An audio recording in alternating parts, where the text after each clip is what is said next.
And what they did was they had a really kind of makeshift heavy pedaled defibrillator that they took along with them.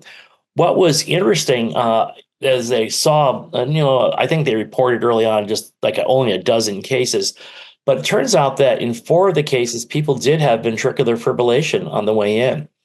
And they actually resuscitated all four because they had the defibrillator right there. And again, this is how, as told to me, right? And I've met them and met Dr. Pantry, et cetera. And so the four of the cases they had ventricular fibrillation, and all four of those people were resuscitated. They got to the hospital. One lady did die later of irretractable congestive heart failure, but she still made it to the hospital alive, et cetera. But even though she had an underlying terrible problem that prompted the arrest. The interesting thing is, just sort of fast forward when we get to Dr. Len Cobb in Seattle, is that his vision was he thought that a lot of the people who had ventricular fibrillation in the streets basically were not necessarily didn't necessarily have unsalvageable hearts.